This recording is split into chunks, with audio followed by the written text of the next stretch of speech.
Maagang gumising si Kathleen. Kahit linggo, hindi niya kailangan ng alarm clock. Ang kaba at excitement para sa kanyang online shop ang nagpapabangon sa kanya. 150 orders ngayong umaga. Bulong niya sa sarili habang tinitipa ang kanyang laptop. Kaya mo yan, Kathleen. Nakangiti siya habang iniisa-isa ang mga items sa kanyang virtual cart, nagpaplano ng mga bagong design para sa kanyang mga handmade accessories. Ito ang pangarap niya. Ang makita ang lumalaking brand niya, ang makapagbigay ng magandang buhay para sa kanyang anak na si Aisay, at syempre, para sa kanyang asawang si Gilbert. 5 taon na silang kasal ni Gilbert. Naaalala pa niya ang simula ng lahat. Isang simpleng tindera lang siya noon sa isang maliit na butik, habang si Gilbert naman ay isang aspiring marketing professional na puno ng pangarap.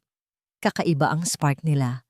Ipinangako niya na babangon sila at magkakaroon ng isang masayang pamilya. Pero nitong nakaraang taon may nagbago. Madalas nang umuuwi si Gilbert na pagod, laging may business meeting, at ang dating matatamis na halik at yakap ay naging ganoon na lang kabilis. Ang mahalaga, umuuwi siya.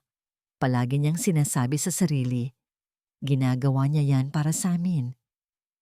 Inihanda ni Kathleen ang almusal para kay Isay.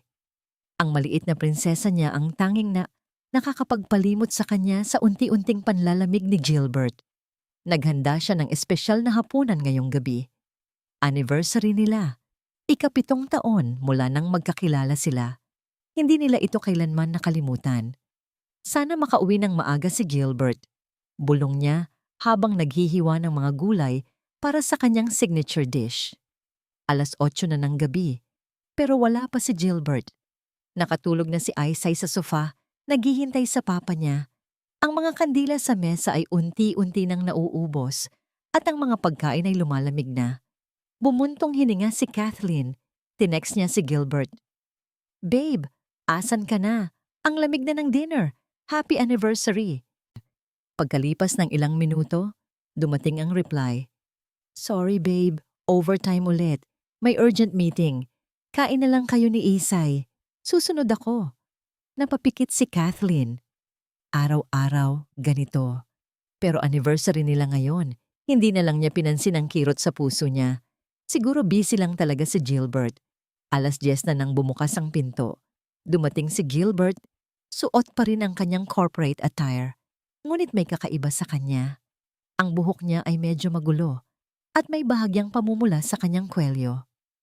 "Babe, sorry late ako," sabi niya at agad siyang hinalikan sa noo. Isang mabilis, ganoon lang. Isang halik na parang obligasyon. Hindi niya nakikita ang mga pagod sa mata ni Kathleen o ang pilit ng ngiti sa labi nito. "Okay lang babe, kain na tayo," pilit niyang sabi. Habang naghahain, napansin ni Kathleen ang bahid ng lipstick sa kwelyo ng polo ni Gilbert. Hindi gaanong halata, parang pinunasan na. Bigla siyang kinabahan. "Paano na ang company babe? May progress ba sa deal?" Tanong niya. Sinubukan niyang maging kalmado. Oo. Malapit na. Kailangan lang talaga ng push." Sagot ni Gilbert, abala sa kanyang cellphone. Hindi niya alam kung bakit, pero naramdaman ni Kathleen ang bigat sa kanyang dibdib. Parang may pumipiga sa puso niya. Nang matapos silang kumain, nagpaalam si Gilbert na magpapalit ng damit. Habang nakaupo si Kathleen sa sala, napansin niya ang nakasabit na coat ni Gilbert sa upuan. Nag-aalangan siyang lumapit. Pinikit niya ang mata. Hindi niya dapat gawin ito. Hindi niya dapat pagdudahan ang asawa niya. Pero ang kirot sa kanyang puso ay mas matindi pa kaysa sa kanyang konsensya. Dahan-dahan, kinuha niya ang coat. Inabot niya ang bulsa. Walang laman.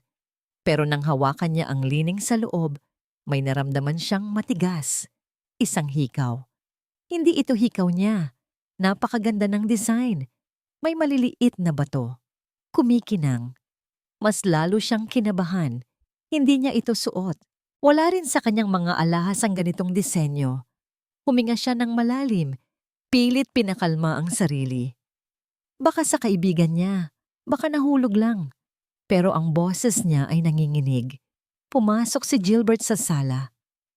"Babe, okay ka lang? Bakit parang namumutla ka?" Agad na itinago ni Kathleen ang hikaw sa kanyang palad. "Ha? Oo, okay lang ako. Medyo napagod lang sa pag-asikaso ng orders." Sagot niya, pilit nang ngumingiti. Ngunit ang kamay niyang nakakuyom, kung saan nakatago ang hikaw, ay basang-basa na ng pawis. Tumango lang si Gilbert at umupo sa tabi niya. Kinuha ang remote. Ibinaba ni Kathleen ang tingin sa kanyang nakakuyom na kamay. Ang hikaw, ang bahid ng lipstick. Ang bawat isa sa mga bagay na yon ay isang matalim na balaraw na tumutusok sa kanyang puso. Hindi niya alam kung ano ang dapat gawin o kung sino ang dapat paniwalaan. Ang dati masaya at payapa niyang mundo ay tila gumuho sa isang iglap. Iniwan siyang nakatayo sa gitna ng mga durog na piraso ng katotohanan. Hindi nakatulog si Kathleen ng gabing iyon. Paulit-ulit na gumugulo sa isip niya ang hikaw at ang bahid ng lipstick sa kwelyo ni Gilbert. May parte sa kanya na gustong maniwala sa asawa. Gusto niyang isipin na may simple lang itong paliwanag. Pero ang mas malaking parte, ang parte na pinipiga ng sakit, ay alam na may mali. Kinabukasan, habang nag-aayos ng almusal, sinubukan niyang maging normal. "Gilbert, nakita mo ba yung panyo ko? Parang nakita ko sa bulsa ng coat mo kagabi." Pilit niyang tanong. Habang sinusubukang basahin ang ekspresyon ng asawa, napahinto si Gilbert sa pag-inom ng kape. "Ha? Panyo mo? Wala akong nakita, babe. Baka nalaglag lang sa labas." Umiwas siya ng tingin at nagpatuloy sa pagkain. "Ah, okay," sagot ni Kathleen, kunwari nakumbinsi. Pero mas lalo siyang kinabahan. Hindi siya nagbanggit ng hikaw para lang malaman kung magsisinungaling pa rin si Gilbert. At totoo nga, hindi niya inamin na may nakita siya. Simula noon, mas naging mapanuri si Kathleen. Napansin niya na palaging nakadikit ang cellphone ni Gilbert sa kanya. Kahit sa banyo, dala niya. Madalas din niyang marinig si Gilbert na nagtatago sa labas o sa garahe para sumagot ng tawag na agad nitong ibababa kapag papalapit siya. Ang mga dating simpleng biyahe ni Gilbert para sa trabaho ay naging mas mahaba. Madalas na umaabot hanggang gabi. Late na naman si Papa. Malungkot na sabi ni Isay isang gabi. Niyakap ni Kathleen ang anak. "Busy lang si Papa, anak. Ginagawa niya yan para sa atin." Pero habang sinasabi niya yan, ramdam niya ang kapaitan sa kanyang lalamunan. Nagsimulang magtanong si Kathleen sa sarili kung saan galing ang mga pinagmamalaki ni Gilbert na successful deals at investments. Nitong mga nakaraang buwan, panay ang sabi ni Gilbert na mahina ang benta at kailangan maghigpit ng sinturon, pero madalas naman siyang umuwi na may dalang branded na relo o mamahaling sapatos. "Saan galing yan, babe?" tanong niya minsan. "Ah, bonus lang yan sa project," sagot ni Gilbert, sabay iwas ng tingin. Isang hapon, habang abala si Kathleen sa kanyang online shop, nakatanggap siya ng isang anonymous message sa Facebook. Isang litrato. Litrato ni Gilbert, nakahawak sa bewang ng isang babae. Nasa isang restaurant sila, nagtatawanan. Ang babae? Kilala ni Kathleen, si Elara, ang bagong marketing assistant sa kumpanya ni Gilbert. Pakiramdam ni Kathleen ay nawalan siya ng hininga. Ang litrato ay malinaw. Ang ngiti ni Gilbert, ang paraan ng pagkakahawak niya sa babae. Hindi ito simpleng business meeting. Nanginginig ang kanyang mga kamay habang tinititigan ang litrato. Nag-replay sa isip niya ang lahat. Ang hikaw, ang lipstick, ang mga late-night meetings, ang mga bagong gamit.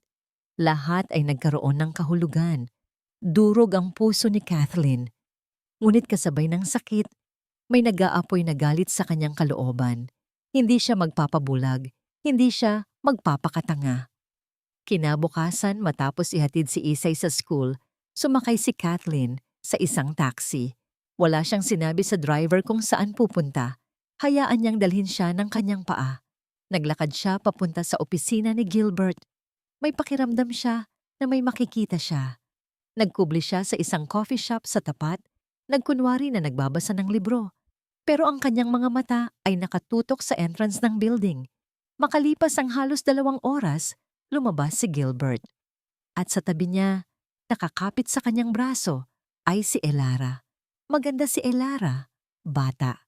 Mukhang galing sa mayayamang pamilya, suot ang mga mamahaling damit at alahas. At nakita ni Kathleen ang pinakamasakit sa lahat. Suot ni Elara ang kaparehong hikaw na nakita niya sa bulsa ng coat ni Gilbert. Isang malalim na sugat ang nilikha nito sa kanyang puso. Ang pagdududa niya ay naging kumpirmasyon.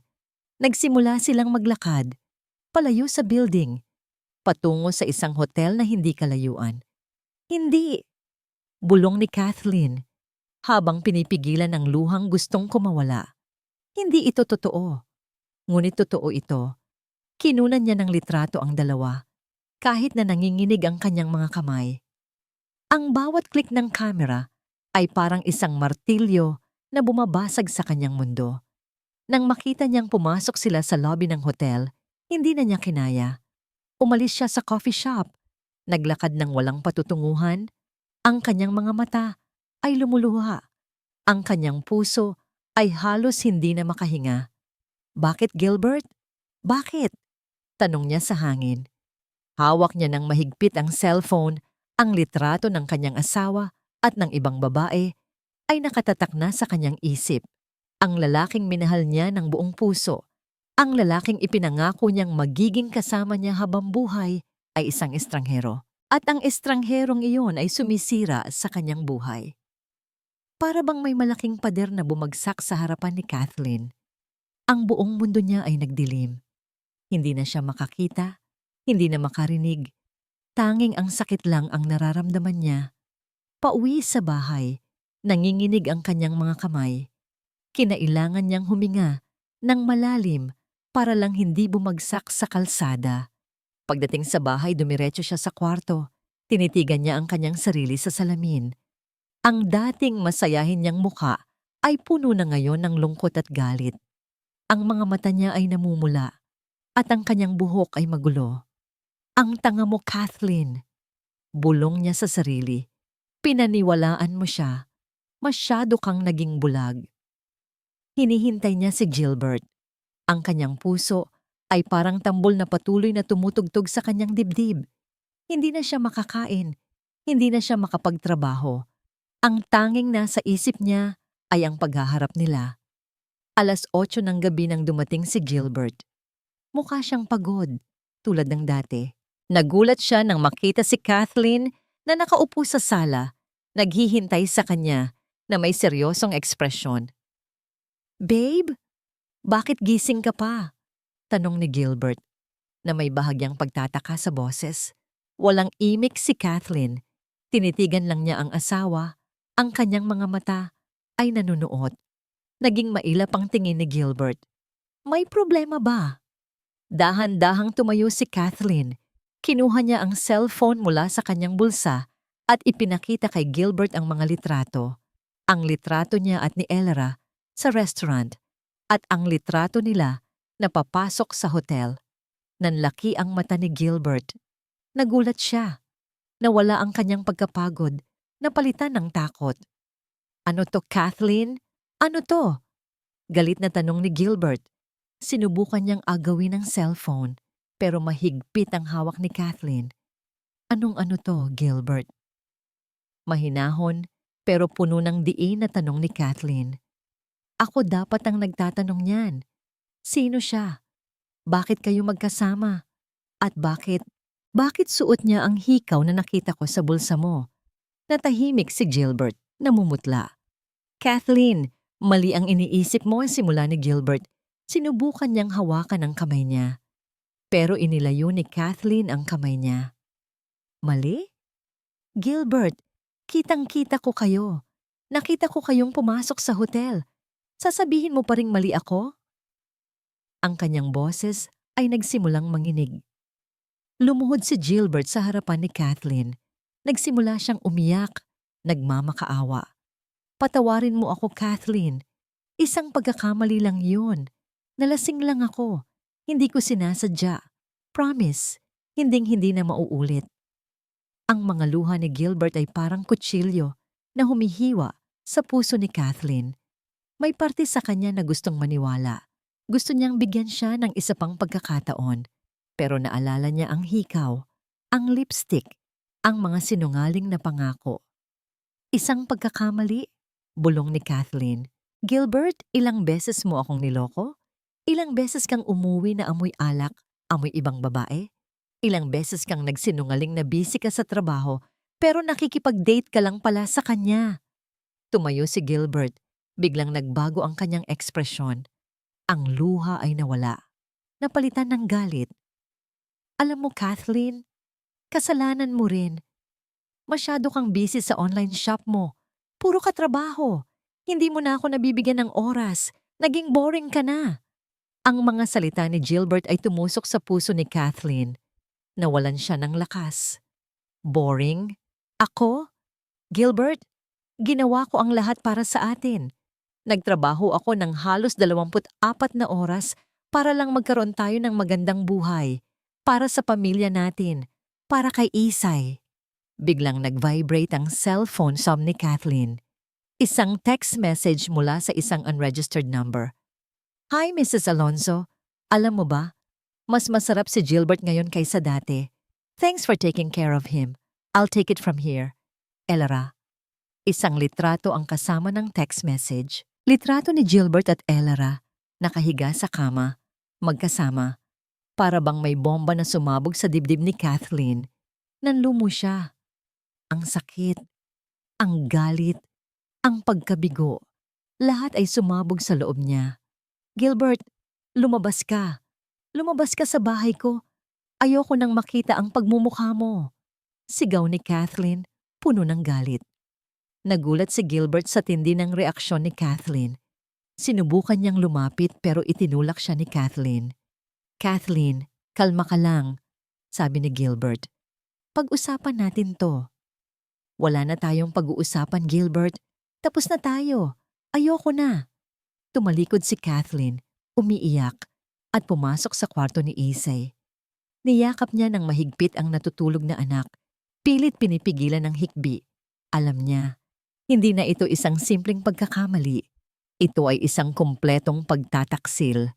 Nang gabing iyon, matapos umalis ni Gilbert sa bahay, tinawagan ni Kathleen ang kanyang ina, si Aling Nena. Ma, gusto ko nang sumuko, sabi niya habang patuloy na umiiyak. Anak, huwag kang susuko, sabi ni Aling Nena. Kalmado ang boses.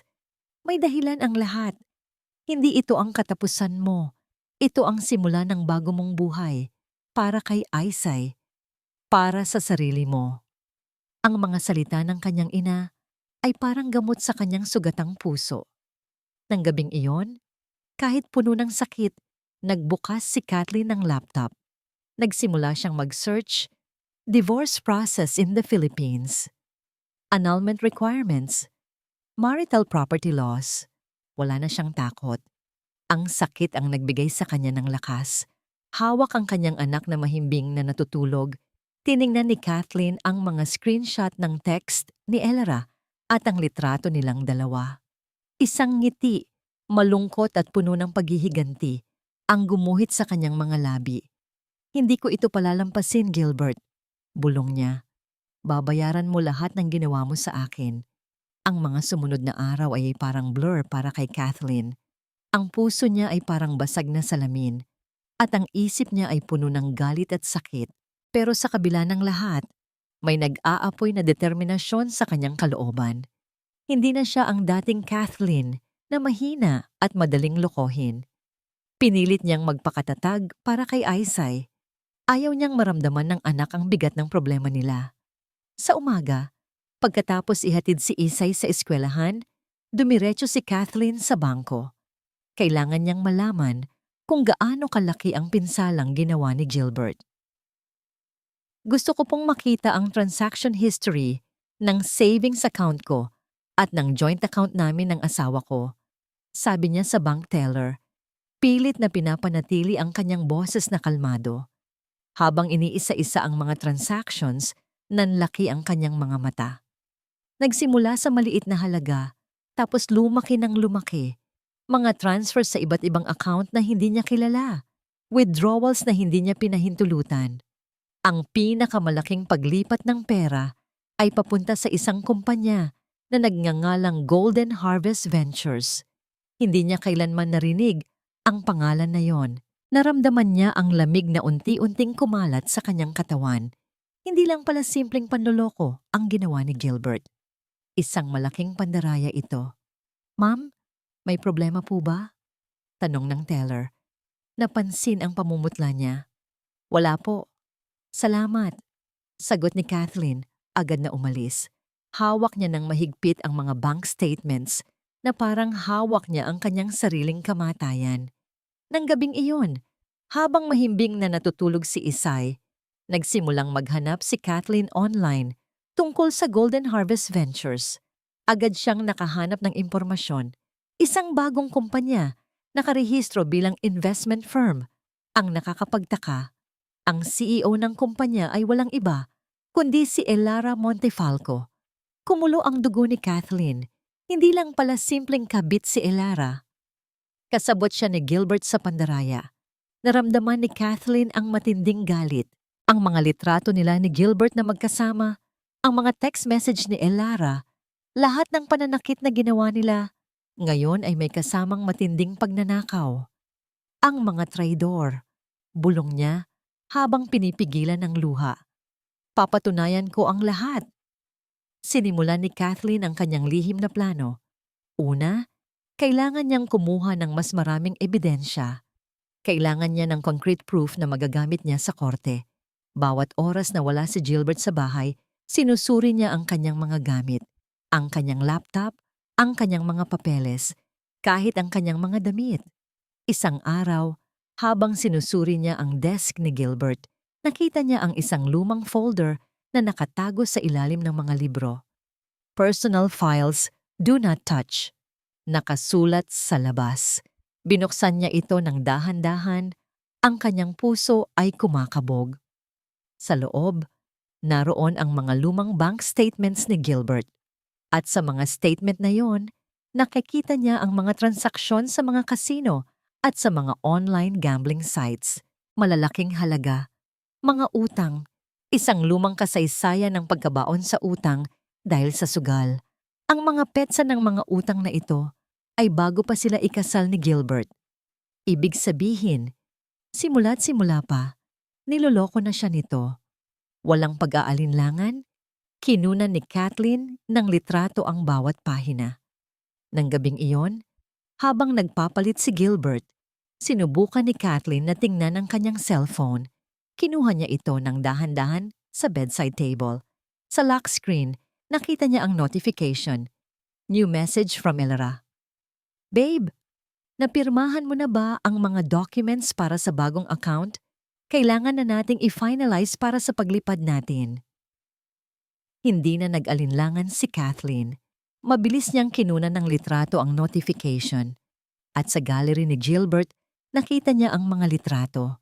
Mga litrato nila ni Elara, nakangiti, naghahalikan, sa iba't ibang lugar, sa iba't ibang panahon. Para siyang biniyak ng sakit, pero pinigilan niya ang sarili. Kinunan niya lahat ng litrato, lahat ng ebidensya. Nang matapos siya, binalik niya ang cellphone ni Gilbert sa kanyang pwesto, parang walang nangyari. Kinabukasan, umuwi si Gilbert na may dalang mga bulaklak at chocolates. "Babe, gusto kitang suyuin," sabi ni Gilbert na may pilit na ngiti. "Patawarin mo na ako. Hindi ko talaga sinasadya. Babawi ako." Niyakap niya si Kathleen ng mahigpit. Sa yakap na yon, naramdaman ni Kathleen ang pagkasuklam, ang yakap ng traidor, ang yakap ng magnanakaw. "Sana nga, Gilbert," sagot ni Kathleen na may pilit ding ang ngiti. Pero sa kanyang kalooban, nagtatago ang isang bagong plano. Isang plano ng paghihiganti. Alam niya na malapit na ang katapusan ng maskara ni Gilbert. Ang nangiti ni Gilbert, ang mga bulaklak, ang pilit na pagsusuyo. Lahat ay parang dumi na dumikit sa balat ni Kathleen. Alam niyang peke ang lahat. Isang maskara para pagtakpan ang kanyang tunay na kulay. Ngunit kailangan niyang makipaglaro. Kailangan niyang hintayin ang tamang oras. Sa loob ng ilang araw, naging normal muli ang kanilang bahay. Kumain sila ng magkasama. Nagkunwaring isang masayang pamilya. Ngunit sa ilalim ng bawat ngiti ni Kathleen, may nagtatago na malamig na galit. Isang umaga, habang inaayos ni Kathleen ang kanyang mga order sa online shop, may natanggap siyang email mula sa kanyang bangko. Important notice. Your account has been flagged for suspicious activities. Kinabahan si Kathleen. Agad siyang tumawag sa bangko. Ma'am Kathleen, may large withdrawals at transfers po na nangyari sa inyong account. Nag-request din po kami ng temporary freeze sa joint account ninyo para sa further investigation, sabi ng bank officer sa kabilang linya. Anong withdrawals? Sino ang gumawa niyan? Hindi ko alam yan. Halos pasigaw na, sabi ni Kathleen. Nanginginig ang kanyang mga kamay. Base po sa aming records, authorized po ang mga transactions gamit ang inyong online banking access at may pirma din po na may pahintulot mula sa inyo sa ilang forms, paliwanag ng officer. Pirma ko? Hindi ko pirma yan. Wala akong alam dyan. Naramdaman ni Kathleen ang bigat sa kanyang dibdib. Pinipirma ni Gilbert ang kanyang pangalan. Ginaya niya ang kanyang pirma. Pinatay niya ang tawag at agad na binuksan ang kanyang online banking app. Ang kanyang personal savings account, 0. Ang joint account nila, 0. Ang account ng kanyang online shop, 0. Nawalan siya ng lakas. Ang lahat ng pinaghirapan niya, lahat ng inipon niya para sa kinabukasan ni Izzy, lahat ng ito ay nawala. Nakuha ni Gilbert, isang malakas na sigaw ang kumawala mula sa kanyang lalamunan. Bumagsak siya sa sahig, ang kanyang mga mata ay nanlalabo sa luha. Hindi ito totoo. Bulong niya habang pinipiga ang kanyang sarili. Narinig ni Isay ang sigaw ni Kathleen at dali-daling lumapit. Mama, anong nangyari? Tanong ni Isay, lumuluha. Niyakap ni Kathleen ang anak ng mahigpit. Ang kanyang mga luha ay patuloy na bumubuhos. Wala na anak, wala na tayo. Nang gabing iyon, dumating si Aling Nena. Nakita niya ang kaawa-awang kalagayan ng kanyang anak. Kathleen, anak ko, sabi ni Aling Nena, habang niyayakap ang kanyang anak. Bakit? Anong nangyari? Isinalaysay ni Kathleen ang lahat, ang pagtataksil ni Gilbert, ang pandaraya ni Elara, at ang pagkawala ng lahat ng kanilang pera. Nawalang lahat, ma. Wala na kaming matitira ni Isi. Paano na kami? Sabi ni Kathleen, halos hindi na makahinga. Hindi ka mag-isa, anak. Sabi ni Aling Nena, mahigpit ang yakap. May nanay ka, may pamilya ka, hindi ka namin pababayaan. Kahit sa gitna ng matinding sakit, ang mga salita ng kanyang ina ay nagbigay ng konting ginhawa. Kinabukasan, tumayo si Kathleen mula sa kanyang higaan. Ang kanyang mga mata ay namamaga. Ngunit may bagong kining na makikita sa mga ito. Tama si Mama, bulong niya. Hindi ito ang katapusan. Niyakap niya si Isay ng mahigpit.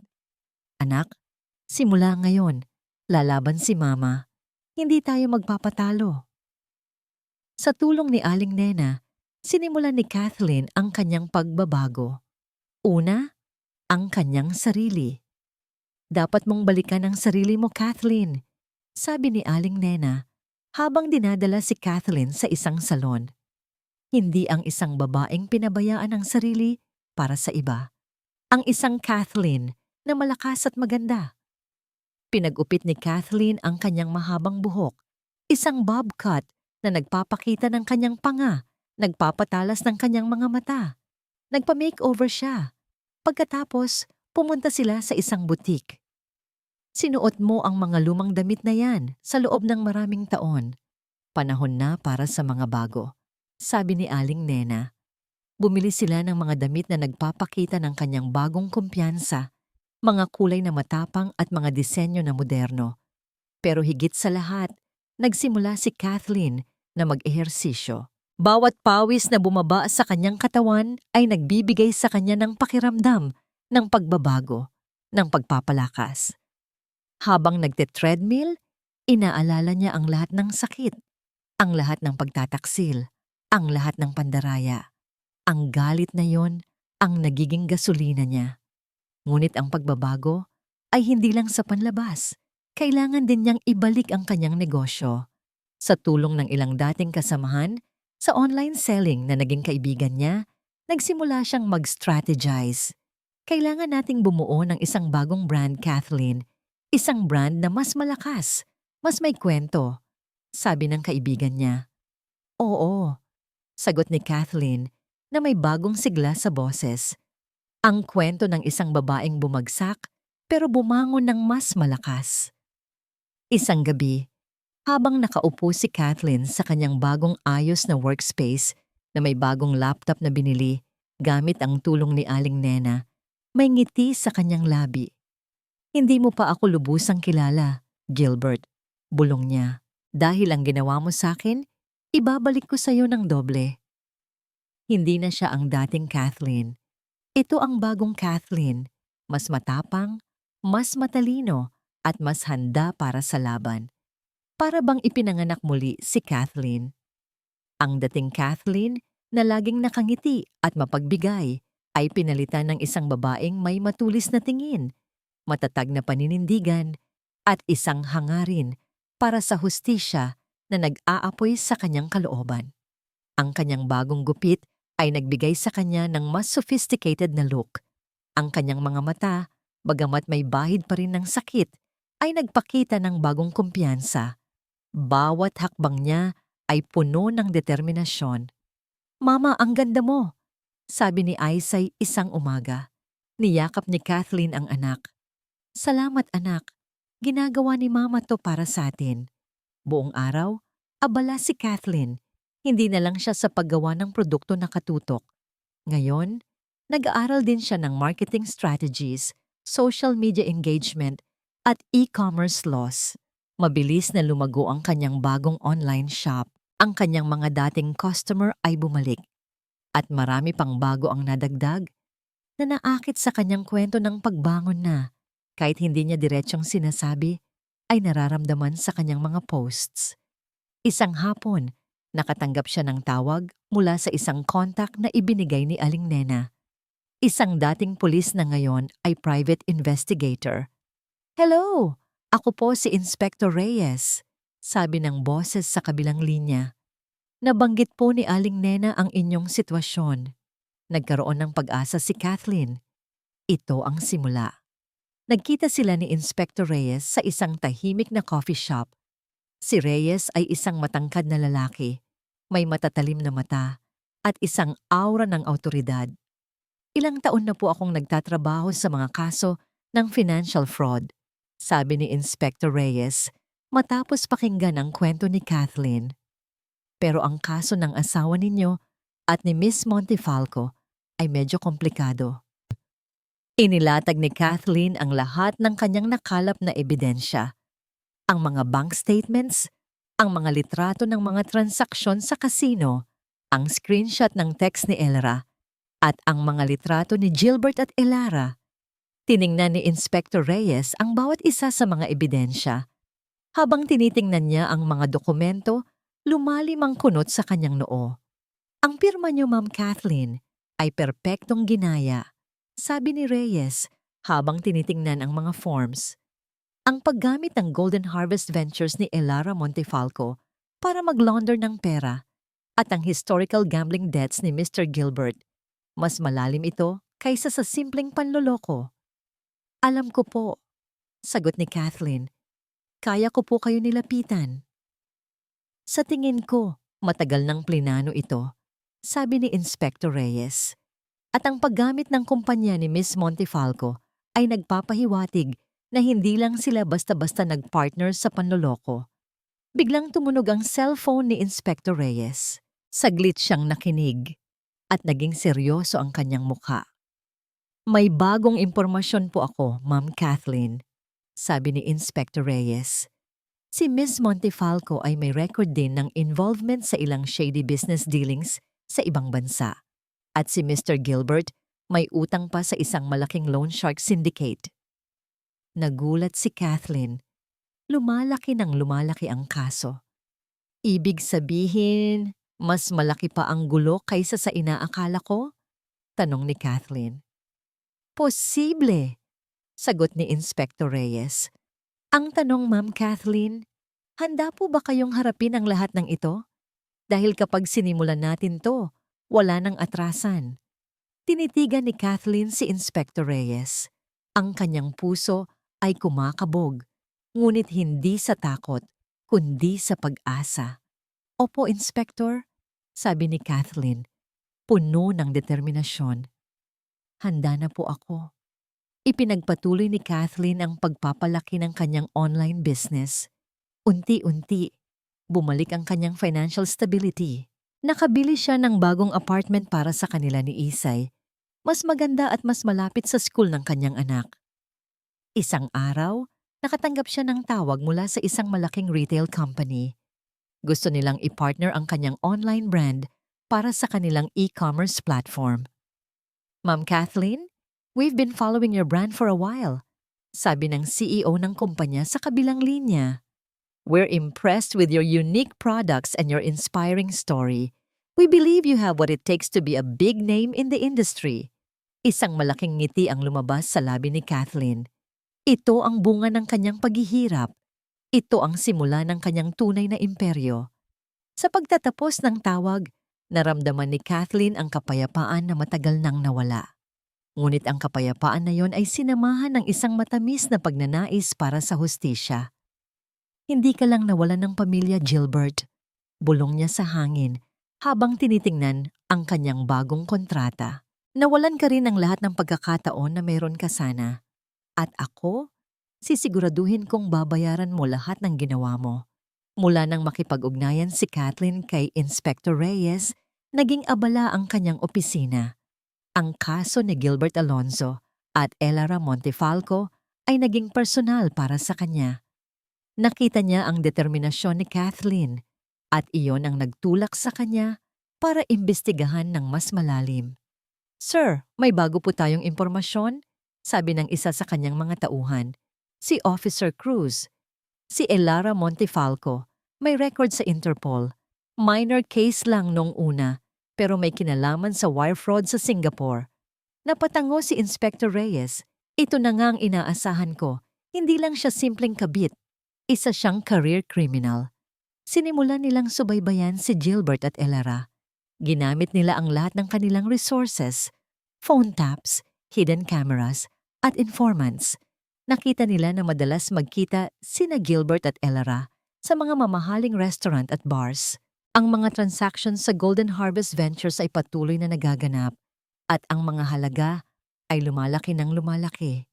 Ang pera ni Kathleen ang ginagamit nilang puhunan sa kanilang mga ilegal na gawain, sabi ni Officer Cruz, puno ng galit. Kailangan nating patunayan yan, Cruz, sagot ni Inspector Reyes. Huwag nating madaliin. Kailangan natin ng matibay na ebidensya para hindi sila makalusot. Isang araw, nakatanggap si Inspector Reyes ng tawag mula sa kanyang informant. Sir Reyes, may naririnig po akong balita. Parang may plano raw silang umalis ng bansa, si Gilbert at Elara. Agad na kinabahan si Inspector Reyes. Kung makatakas ang dalawa, mas mahihirapan silang maibigay ang hustisya para kay Kathleen. Agad siyang tumawag kay Kathleen. Ma'am Kathleen, kailangan nating magkita. Ngayon na, sabi ni Inspector Reyes, seryoso ang boses. Nagkita sila sa isang safe house ng pulisya. Doon, isinalaysay ni Inspector Reyes ang impormasyon na nakuha niya. May posibilidad na tatakas sila. Kung mangyari yun, mas magiging mahirap ang kaso. Paliwanag ni Inspector Reyes. Kailangan nating kumilos ng mabilis. Anong plano po natin, Inspector? Tanong ni Kathleen, puno ng pag-asa. Kailangan nating hulihin sila bago sila makasakay ng eroplano. Sabi ni Inspector Reyes, kailangan natin ng warrants of arrest at travel ban. Ngunit may isang malaking problema. Hindi pa sapat ang mga ebidensya para sa isang matibay na kaso sa korte, lalo na kung ang dalawa ay tatakas sa ibang bansa na walang extradition treaty sa Pilipinas. Kailangan natin ng higit pa, Ma'am Kathleen, sabi ni Inspector Reyes.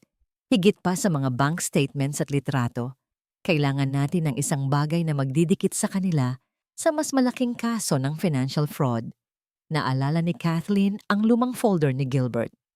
Inspector, may nahanap po akong mga lumang papeles ni Gilbert. May kinalaman sa kanyang mga utang sa sugal at ilang lumang bank statements na may koneksyon sa ibang mga kumpanya. Nagulat si Inspector Reyes. Bakit hindi niyo po sinabi agad? Hindi ko po akalain na mahalaga, sagot ni Kathleen. Pero kung makakatulong po, ibibigay ko po lahat. Ibinigay ni Kathleen ang mga litrato ng mga dokumento kay Inspector Reyes. Habang tinitingnan niya ang mga ito, unti-unting lumabas ang isang pattern. Ang mga utang ni Gilbert ay hindi lang sa mga kasino. May connection din siya sa isang grupo ng mga loan sharks na matagal nang iniimbestigahan ng NBI. At ang Golden Harvest Ventures ni Elara, hindi lang pala ito ginagamit para ilaunder ang pera ni Kathleen. Ito rin ang ginagamit para ilaw-launder ang pera ng mga loan sharks. Ito na nga, bulong ni Inspector Reyes, ang koneksyon. Kailangan nilang kumilos ng mabilis. Nakuha nila ang impormasyon mula sa isang source sa airport. May flight si Gilbert at Elara sa susunod na 2 araw, papuntang isang bansa sa Europe. 2 araw lang tayo, Ma'am Kathleen. Sabi ni Inspector Reyes, kailangan nating i-finalize ang plano. Handa ka na bang makita silang mahulog? Tinitigan ni Kathleen si Inspector Reyes. Ang kanyang mga mata ay nag-aapoy. Mas handa pa ako kaysa dati, Inspector. Kinabukasan, nagtipon ang buong team ni Inspector Reyes, kasama si Kathleen sa briefing. Ang target natin ay sina Gilbert Alonzo at Elara Montefalco. Simula ni Inspector Reyes habang ipinapakita ang kanilang mga litrato sa screen. May impormasyon tayo na tatakas sila sa ibang bansa sa loob ng 2 araw. Ang plano natin, aarestuhin natin sila sa airport. Kailangan nating mahuli silang may dalang ebidensya. Ang pera, ang mga dokumento, at ang mga pekeng passport. Tiningnan ni Inspector Reyes si Kathleen. Ma'am Kathleen, kailangan namin ang tulong ninyo. Kailangan naming malaman kung meron silang ibang contacts sa airport o kung may ibang daanan silang gagamitin. Wala po akong alam sa kanilang mga contacts, Inspector, sagot ni Kathleen. Pero alam ko ang paraan ng pag-iisip ni Gilbert. Madalas siyang gumagamit ng mga shortcuts. Hindi siya maparaan. Okay, sabi ni Inspector Reyes. Ang importante, nasa loob na tayo. Ngayon, hintayin na lang natin ang tamang oras. Umaga ng araw ng paglipad, maagang gumising si Kathleen. Ang kanyang puso ay kumakabog. Hindi ito sa takot, kundi sa pag-asa. Ang pag-asa na sa wakas, makakamit niya ang hustisya. Maaga pa lang ng umaga, ngunit ang kaba ni Kathleen ay umaabot na sa rurok. Hindi siya makatulog ng maayos. Ang araw na ito ang magtatapos sa lahat ng kanyang pagdurusa. O kaya, magsisimula ng panibagong bangungot. Nakaayos na siya. Suot ang isang simpleng corporate attire na nagpapakita ng kanyang profesionalismo. Ang kanyang bagong haircut ay nagpapakita ng kanyang matulis na panga at ang kanyang mga mata ay puno ng determinasyon. Nagpaalam siya kay Asay na nagtataka kung bakit maaga siyang aalis. May meeting lang si Mama, anak, sabi niya. Pilit na ngumingiti. Mag-iingat ka sa school, ha? Pagdating sa airport, sinalubong siya ni Inspector Reyes. Kasama niya ang kanyang team, nakasuot ng plain clothes, nagkalat sa buong terminal. Ma'am Kathleen, ang flight nila ay sa Gate 5, sabi ni Inspector Reyes. Ang target natin ay bago sila makapasa sa immigration. Tumingin si Kathleen sa paligid. Ang daming tao, ang daming ingay. Paano nila mahuhuli sina Gilbert at Ellara nang hindi nagdudulot ng gulo? Nasaan po sila? Tanong ni Kathleen na hinahanap ang dalawa sa karamihan. Nauna na ang surveillance team natin. Naghihintay lang tayo ng confirmation. Sagot ni Inspector Reyes. 10 minuto ang lumipas. Parang isang oras para kay Kathleen. Ang bawat segundo ay napakabagal. Biglang nag-vibrate ang radio ni Inspector Reyes. Sir, positive sighting. Gilbert Alonzo and Ellara Montefalco. Nasa drop-off point patungo sa entrance. Naramdaman ni Kathleen ang bigat sa kanyang dibdib. Huminga siya ng malalim. Ito na. Ilang sandali pa, nakita na niya sila.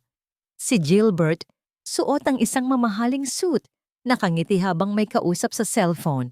Sa tabi niya si Ellara, nakasuot ng isang eleganteng designer dress. Ang kanyang buhok ay bagong ayos at may hawak na isang mamahaling designer handbag. Sa kabilang kamay ni Ellara, may hawak siyang maliit na maleta. Ang dalawa ay mukhang walang pakialam sa mundo, masaya at kampante. Ganyan sila kasaya habang sinira nila ang buhay ko. Bulong ni Kathleen. Ang kanyang mga mata ay nanlilisik. Huwag po kayong mag-alala.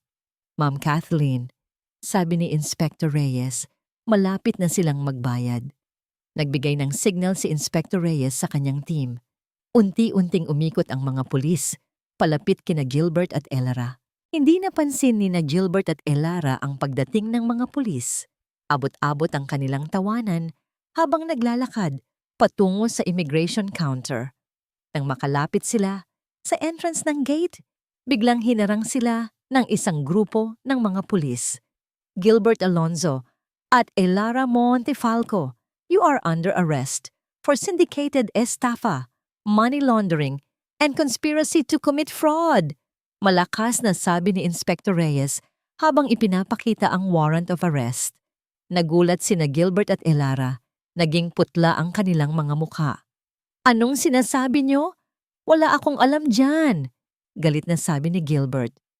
Sir, maling tao po ang hinuhuli ninyo. Sigaw ni Ellara habang sinubukan niyang itago ang kanyang maliit na maleta. Ngunit mabilis ang mga pulis. Agad nilang kinuha ang maleta ni Ellara. Nang buksan nila, puno ito ng mga bundle ng pera at may ilang pekeng passport. Mayroon ding mga dokumento na may logo ng Golden Harvest Ventures. Ang mga ebidensya, Miss Montefalco, sabi ni Inspector Reyes habang tinitingnan ang mga nilalaman ng maleta. Hindi niyo kami maloloko. Nang makita ang mga ebidensya, lalong nataranta si Gilbert. Ellara, anong pinagsasabi mo? Bakit mo ginawa yan? Ako? Bakit ako? Ikaw ang mastermind dito, Gilbert. Sigaw ni Ellara habang sinubukan niyang itulak si Gilbert. Nagsimula silang magsisihan. Ang kanilang dating pagmamahalan ay nawala. Napalitan ng galit at takot. Habang nagkakagulo sila, dahan-dahang lumapit si Kathleen. Nang makita siya ni Gilbert, nanlaki ang kanyang mga mata. Kathleen, anong ginagawa mo rito? Nandito ako, Gilbert, sabi ni Kathleen. Mahinahon ang boses, ngunit puno ng awtoridad. Para saksihan ang pagbagsak mo. Tinitigan niya si Gilbert. Ang kanyang dating asawa, ang lalaking pinagkatiwalaan niya, ng buong buhay niya, ay nakatayo sa harapan niya, nakaposas at puno ng galit. Hindi mo pa ako lubusang kilala, Gilbert, sabi ni Kathleen. Isang malamig na ngiti ang gumuhit sa kanyang mga labi. Kala mo ikaw ang nanalo? Nagkakamali ka. Niyakap niya ang kanyang sarili habang tinitingnan si Gilbert at Ellara na inaakay ng mga pulis. Sa wakas, dumating ang hustisya. Matapos ang kaguluhan sa airport, dinala sina Gilbert at Ellara sa presinto. Ang buong team ni Inspector Reyes ay abala sa pagproseso ng mga ebidensya at paghahanda ng kaso, ngunit ang pinakamahalaga ay ang interogasyon. Ihiwalay niyo silang dalawa. Utos ni Inspector Reyes. Hayaan nating kainin sila ng sarili nilang takot. Umupo si Inspector Reyes sa harapan ni Gilbert. Ang interrogation room ay tahimik. Tanging ang tunog lang ng aircon ang naririnig. Gilbert Alonzo? Simula ni Inspector Reyes, kalmado ang boses. May karapatan kang manahimik. Ang anumang sabihin mo ay maaaring gamitin laban sa iyo sa korte. Ngunit si Gilbert ay mayabang pa rin. Wala akong kasalanan. Biktima lang ako rito. Ang lahat ay kagagawa ni Elara. Ngumiti si Inspector Reyes. Talaga ba? Hindi ba ikaw ang nagplano ng lahat, Mr. Alonzo? Ang pagkuha ng pera mula sa account ng asawa mo, ang paggamit ng kanyang pirma, ang pagtatago ng iyong mga utang sa sugal. Ipinakita ni Inspector Reyes ang mga bank statements, ang mga litrato ng mga transaksyon sa kasino at ang mga lumang kasunduan sa utang ni Gilbert. Nanlaki ang mata ni Gilbert. Hindi niya akalain na nakuha ni Kathleen ang mga ebidensya na iyon. Paano niyo nakuha yan? Galit na tanong ni Gilbert. Hindi na importante kung paano, Mr. Alonzo, sagot ni Inspector Reyes. Ang importante, nasa atin na ang lahat. Alam namin ang tungkol sa iyong mga utang sa mga loan sharks. Alam namin ang tungkol sa iyong connection sa Golden Harvest Ventures. At alam namin na si Miss Montefalco ay hindi lang basta-basta kasama mo.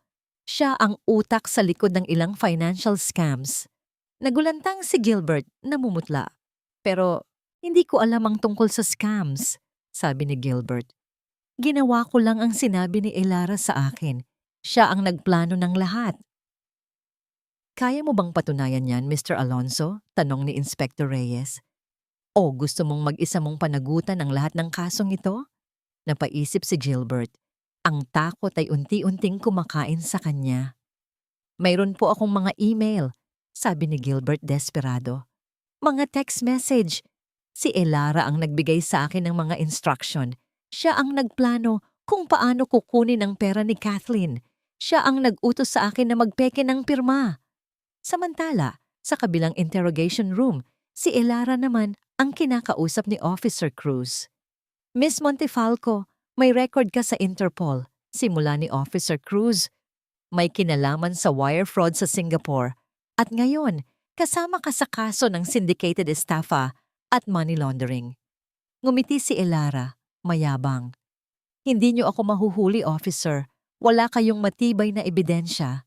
Ngunit ipinakita ni Officer Cruz ang mga litrato ng mga pekeng passport, ang mga bundle ng pera, at ang mga dokumento ng Golden Harvest Ventures.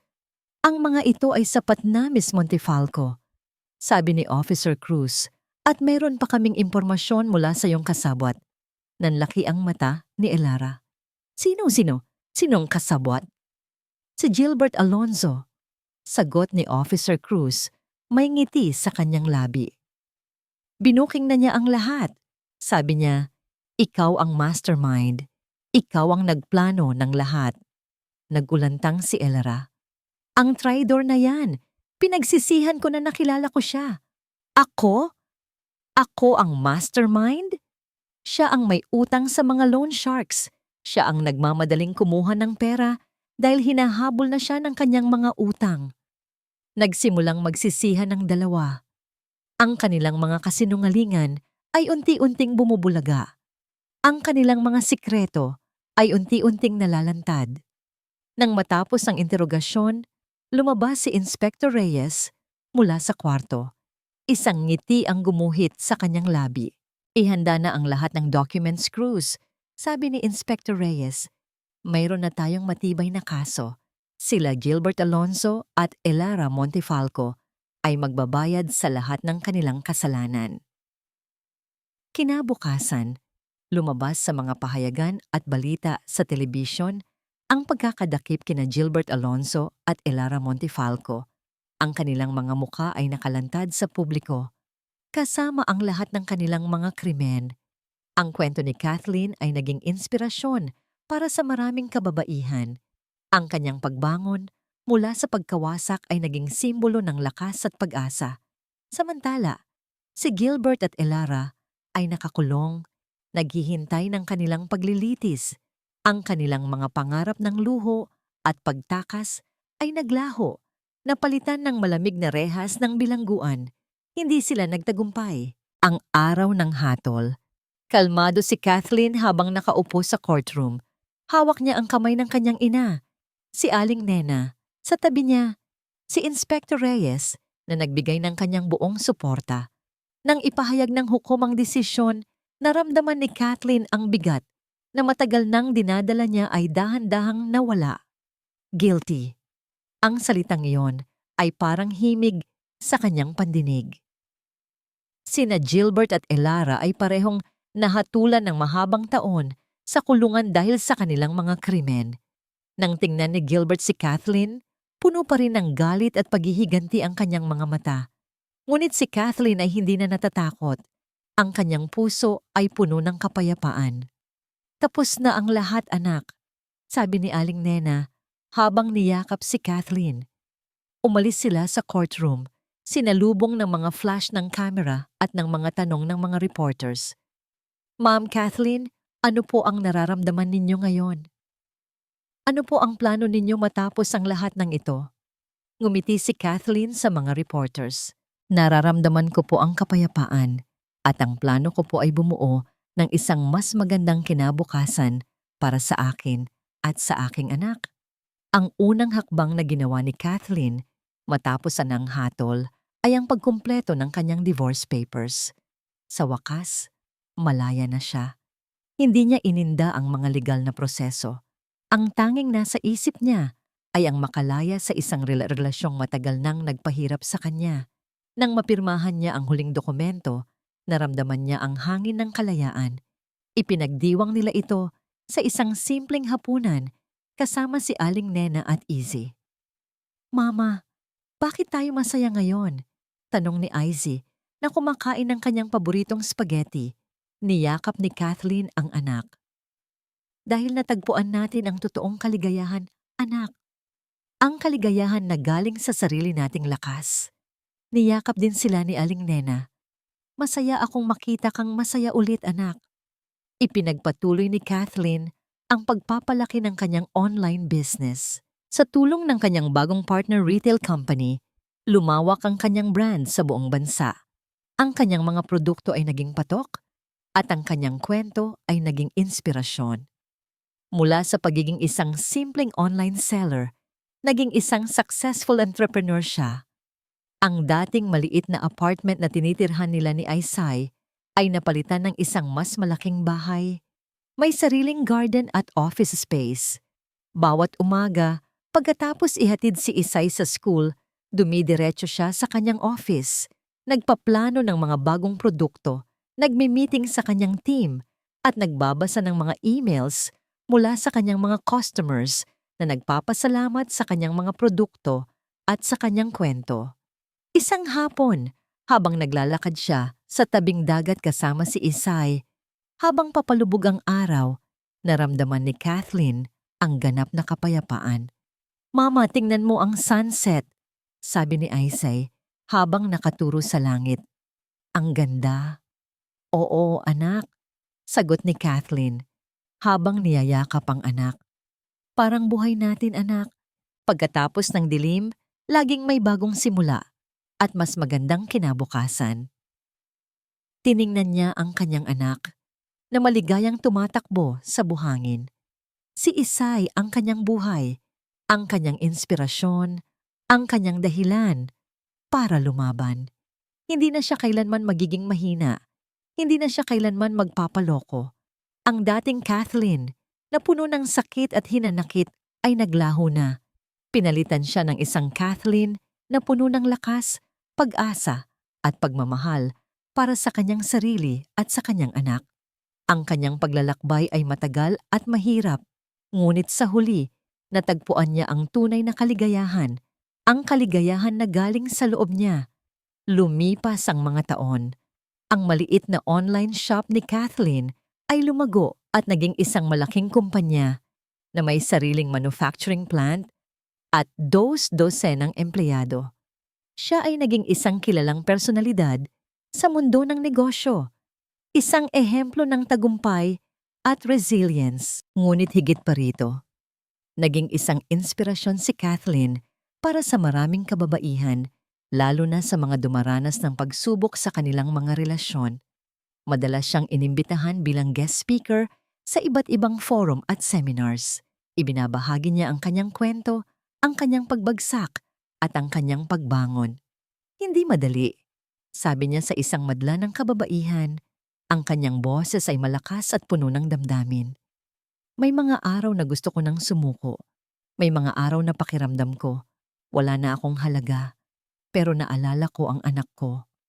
Naalala ko ang aking sarili. At naunawaan ko na ang tunay na lakas ng isang babae ay hindi nasusukat sa lalaking kasama niya, kundi sa kakayahan niyang tumayo sa sarili niyang mga paa. Nakatanggap siya ng malakas na palakpakan at sigawan ng mga tao. Maraming kababaihan ang lumapit sa kanya pagkatapos ng kanyang speech, umiiyak, nagpapasalamat, at humihingi ng payo. Niyakap niya silang lahat, nagbibigay ng pag-asa at lakas. Ang kanyang relasyon sa kanyang ina, si Aling Nena, ay mas lalong naging matibay. Si Aling Nena ang kanyang pundasyon, ang kanyang tagapagpayo, at ang kanyang pinakamalaking tagahanga. Proud na proud ako sa iyo, anak, sabi ni Aling Nena habang pinapanood siyang magsalita sa entablado. Alam kong malayo pa ang mararating mo. Si Isay naman ay lumaki na isang maganda, matalino, at matatag na dalaga. Siya ang bunga ng pagmamahal at paghihirap ni Kathleen. Palagi niyang sinasabi sa kanyang ina kung gaano siya kahanga-hanga. Mama, sana maging katulad mo ako, sabi ni Isay isang araw. Ngumiti si Kathleen. Mas magiging maganda ang buhay mo kaysa kay mama, anak. Dahil ang lahat ng ginawa ko para rin sa'yo. Hindi na naghahanap si Kathleen ng bagong pag-ibig, hindi dahil sa takot, kundi dahil sa kaalaman na ang kaligayahan ay hindi matatagpuan sa ibang tao, kundi sa kanyang sarili. Kung dumating man ang tamang tao, darating ito sa tamang oras. Ang kanyang focus ay sa kanyang negosyo, sa kanyang anak, at sa pagtulong sa ibang kababaihan. Isang gabi, habang nag-aayos siya ng kanyang mga papeles sa kanyang office, nakita niya ang isang lumang litrato. Litrato nila ni Gilbert noong mga panahong masaya pa sila. Pinulot niya ang litrato. Hindi na siya nakaramdam ng sakit. Tanging isang malalim na paghinga lang. Maraming salamat sa mga aral, Gilbert, bulong niya. Dahil sa'yo, natagpuan ko ang tunay kong lakas. Nang gabing iyon, nakatanggap si Kathleen ng isang prestigious award para sa kanyang kontribusyon sa industriya at sa lipunan. Para po ito sa lahat ng kababaihan na nag-aalangan pa ring lumaban, sabi niya sa kanyang acceptance speech. Tandaan niyo po, hindi kayo nag-iisa. May lakas kayo sa loob niyo na hindi niyo pa nadidiskubre. Maniwala lang kayo sa sarili niyo. Ang kanyang kwento ay naging isang legasiya. Isang patunay na ang pagkabigo ay hindi ang katapusan, kundi isang bagong simula. Isang simula tungo sa mas malakas, mas matalino, at mas maligayang buhay. Lumipas pa ang 5 taon. Si Kathleen ay nasa kanyang mid-40s na, ngunit mas maganda, mas confident, at mas powerful kaysa dati. Ang kanyang online empire ay naging isang household name at siya ay naging isa sa mga pinakamayamang babae sa bansa. Ngunit ang tunay niyang kayamanan ay hindi nasusukat sa pera. Ito ay nasa kanyang pamilya, sa kanyang anak, at sa kapayapaang matagal niyang pinaghirapan. Si Isay ay ganap ng dalaga, nasa kolehiyo, at kasing ganda ng kanyang ina. May sarili na itong mga pangarap, ngunit hindi kailanman nakalimutan ang mga aral na itinuro sa kanya ng kanyang ina. Mama, may date po ako mamaya, sabi ni Isay isang umaga, habang nag-aalmusal sila sa kanilang malaking bahay. Ngumiti si Kathleen. Mag-ingat ka, anak, ha? At tandaan mo, huwag kang magmamadali sa pag-ibig. Ang pinakamahalaga ay ang sarili mo. Opo, Mama, sabi ni Isay, sabay yakap sa kanyang ina. Salamat po sa lahat. Patuloy pa rin ang pagtulong ni Kathleen sa mga kababaihan. Nagtatag siya ng isang foundation na nagbibigay ng suporta at training sa mga single mothers at sa mga biktima ng domestic abuse. Ang kanyang story ay patuloy na ikinukwento, isang inspirasyon sa bawat sulok ng bansa. Si Gilbert at Elara ay nanatili sa kulungan, isang paalala ng hustisyang kanyang nakamit. Isang hapon, habang naglalakad si Kathleen sa kanyang malawak at magandang hardin, naaalala niya ang kanyang nakaraan. Ang sakit, ang luha, ang pagtataksil. Pero hindi na siya nakaramdam ng galit. Tanging pasasalamat. Dahil kung hindi nangyari ang lahat ng yon, hindi siya magiging ang Kathleen na siya ngayon. Ang Kathleen na malakas, independent at masaya. Nang gabing iyon, mayroong isang charity gala. Si Kathleen, bilang guest of honor, ay nag-iisang dumalo. Suot niya ang isang eleganteng gown at ang kanyang presensya ay nagdulot ng paghanga sa lahat. Habang naglalakad siya sa ballroom, may lumapit sa kanya. Isang matangkad na lalaki, may gwapong muka at mabait na ngiti. Siya ay si Mr. Alex Stan, isang kilalang philanthropist at CEO ng isang malaking kumpanya. Matagal na silang magkakilala bilang business acquaintances, ngunit nitong mga nakaraang buwan, mayroong isang kakaibang spark sa pagitan nila. Ma'am Kathleen, ang ganda niyo po ngayong gabi, sabi ni Alex na may matamis na ngiti. Ngumiti si Kathleen. Salamat, Mr. Tan. Kayo rin po. Nagsimula silang mag-usap at naramdaman ni Kathleen ang isang kakaibang ginhawa sa piling ni Alex.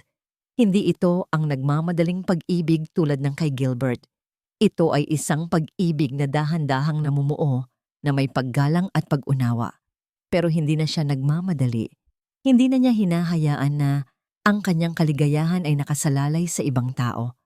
Nasa kanya na ang lahat. Isang matagumpay na karera, isang mapagmahal na anak, at isang matibay na pamilya. Habang nasa gitna ng pag-uusap, biglang dumating si Isay. Mama, gusto ko pong ipakilala sa inyo ang boyfriend ko, sabi ni Isay habang hawak ang kamay ng isang guwapong binata. Ngumiti si Kathleen. Hello, iho. Mag-ingat ka sa anak ko, ha? Nagtawanan sila. Ang pamilya niya ay kumpleto na. Nang gabing iyon, habang nasa bahay na sila, at nakatayo si Kathleen sa kanyang hardin, nakatingin sa mga bituin, naramdaman niya ang ganap na kaligayahan. Ang buhay niya ay hindi perpekto. Dumaan siya sa maraming pagsubok. Ngunit sa huli, natagpuan niya ang tunay na kaligayahan. Hindi na ako natatakot, bulong niya sa hangin. Dahil alam kong anumang hamon ang dumating, kaya ko. Ako si Kathleen, at ito ang aking kwento. Ang kwento ng isang babaeng naging reyna ng sarili niyang tadhana.